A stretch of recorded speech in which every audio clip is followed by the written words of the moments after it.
ملی ٹائمز میں خوش آمدید۔ غزہ پٹی پر اسرائیل کے حملہ، اس کی بمباری اور دہشت گردی کو آج 118 دن پورے ہو گئے ہیں، یعنی تقریباً 4 مہینہ 26,000 سے زیادہ عام فلسطینیوں کی شہادت ہو چکی ہے۔ سارے فلسطینی بے گھر ہو چکے ہیں، لیکن اس کے باوجود فلسطینیوں کے حوصلے میں، ان کی ہمت میں ذرہ برابر کوئی کمی نہیں آئی ہے۔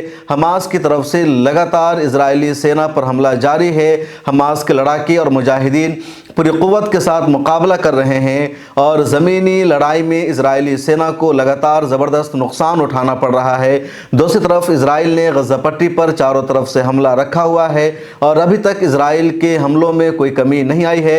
اسرائیل اور حماس کے بیچ جنگ بندی کے لیے بات چیت بھی جاری ہے، کوششیں کی جا رہی ہے، لیکن کسی بھی نتیجے تک پہنچنے میں کامیابی نہیں مل رہی ہے۔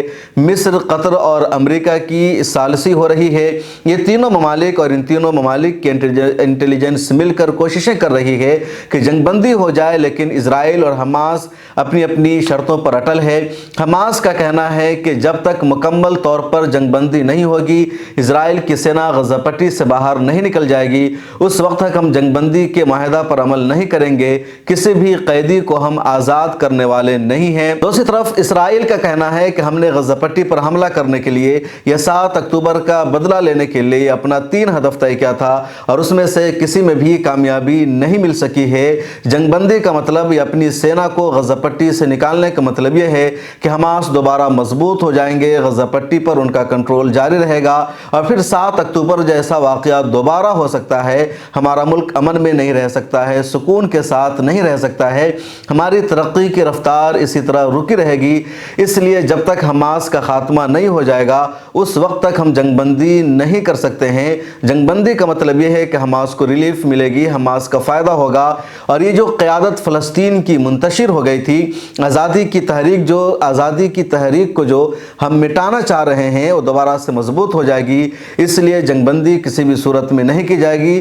جنگ بندی کا مطلب یہ ہوگا کہ پچھلے 4 مہینہ میں جو ہم نے نقصان اٹھایا ہے، اپنی اکنومی کو برباد کیا ہے، اپنے ہزاروں شہریوں اور فوجیوں کو ہم نے جو قربان کیا ہے، اس کا ہمیں کوئی بھی فائدہ نہیں مل پائے گا، الٹا نقصان ہی ہمارا ہوگا۔ اس لیے جنگ بندی نہیں ہو سکتی ہے اور اسی وجہ سے کوئی بھی معاہدہ نہیں ہو پا رہا ہے۔ اس بیچ زمینی لڑائی میں اسرائیل کا نقصان بڑھتا جا رہا ہے۔ ابھی i24 کی تازہ رپورٹ یہ سامنے آئی ہے کہ آج مزید 3 اسرائیلی فوجی غزہ پٹی میں حماس کے ہاتھوں مارے گئے ہیں اور ان 3 میں سے ایک جنرل تھا، وہ بڑے عہدے پر فائز تھا، وہ بھی مارا گیا ہے۔ یہ i24 کی رپورٹ ہے۔ جو دوسرے ذرائع ہیں، جو دوسرے میڈیا ہاؤسز ہیں، ان کی رپورٹ میں یہ تعداد 6 کے قریب بتائی گئی ہے کہ 6 اسرائیلی فوجیوں کی ہلاکت ہوئی ہے۔ اس کے علاوہ یہ خبر بھی سامنے آ چکی ہے کہ پچھلے دنوں اسرائیل نے غزہ پٹی کے قبرستان پر حملہ کیا تھا، بلڈوزر چلایا تھا اور بڑی تعداد میں مردوں کو قبروں سے نکال لیا تھا۔ اسرائیل کو شک یہ تھا کہ وہاں ہمارے شہری ہے یا جن کو یرغمالی بنایا گیا تھا، جن یرغمالیوں کے حوالے سے حماس نے دعویٰ کیا تھا کہ وہ مر چکے ہیں، تو ان کی قبریں ہیں، تو ان تمام مردوں کو اسرائیل اپنے ملک لے گیا تھا۔ اب واپس ان مردوں کو قبرستان میں پہنچا دیا گیا ہے۔ اس طرح کی تصویریں غزہ پٹی سے لگاتار سامنے آ رہی ہے۔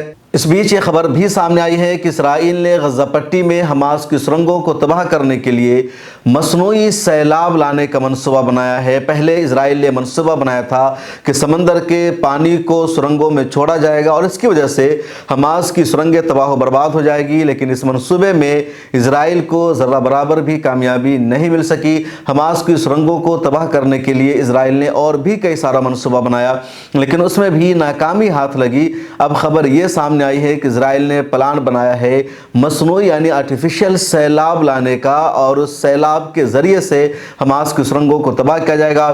دوسری طرف جو رپورٹ سامنے آئی ہے اس میں یہ ہے کہ جو حماس کی سرنگیں ہیں وہ بہت مضبوط ہے، 3 لیئر میں سرنگیں بنی ہوئی ہے۔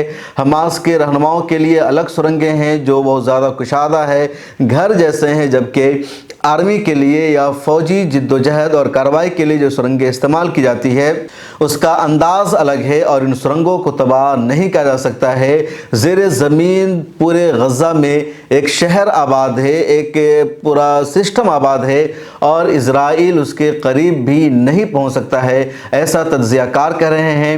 حماس کی طرف سے بار بار یہ کہا ہی جا رہا ہے کہ جنگ لمبی چلے گی اور ہم حوصلہ ہارنے والے نہیں ہیں،